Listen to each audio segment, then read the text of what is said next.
Сәлем достар, осындай дәмді әдемі мини пончик пісіргілеріңіз келсе, осы видеоны соңына дейін қарауға кеңес беремін.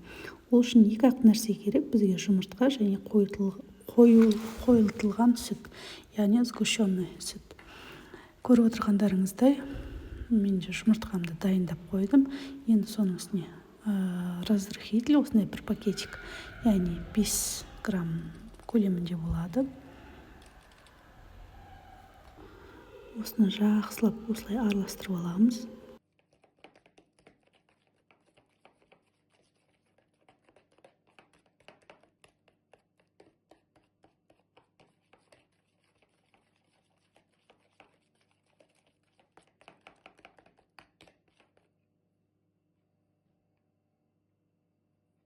Осылай араласып болғаннан кейін бөлме температурасында тұрған жаңа сүтімізді құямыз.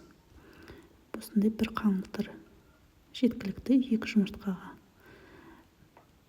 Осыны да жақсылап араластырып аламыз, бір қалыпқа келгенше.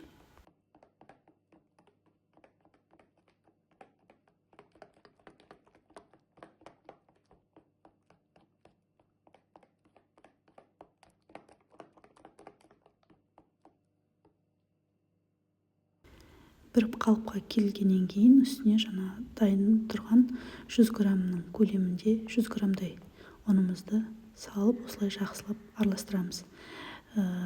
Қасықпен, я болмаса андай арнайы құрал болса, сонымен араластыруға болады. Жақсылап өйстіп қоймалжың күйге келгенше, біркелкі күйге келгенше араластырамыз.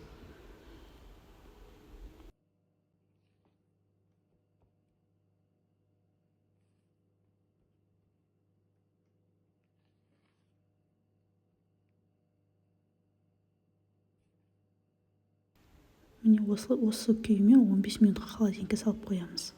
Міне 15 минут холодильникте тұрып шыққаннан кейін бізде осындай тесто пайда болады.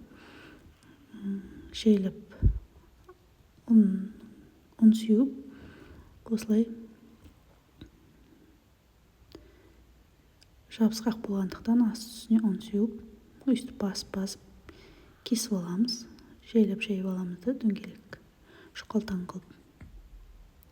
Где-то 1 сантиметрдей болу керек. Сосын 1-1,5 сантиметр аралығында ұзынша етіп турап шығамыз барлығын.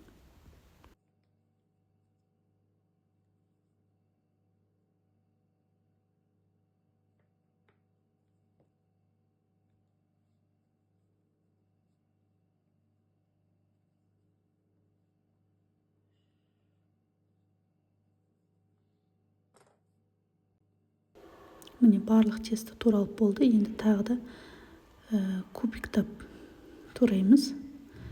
Яғни жаңағы 1,5 сияқты қылып.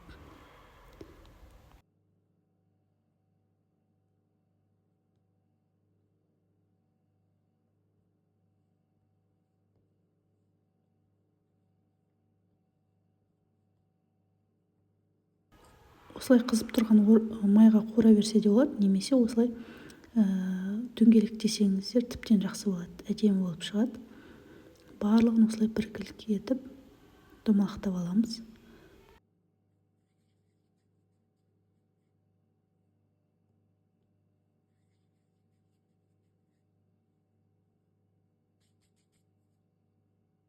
Көріп отырғандарыңыздай барлығын осылай домалақтап дайындап қойдым. Енді көріп отырғандарыңыздай қызып тұрған майға осылай жайлап салам. Салғаннан кейін отын бірден басып тастайсыздар, әйтпесе от қарып кетеді.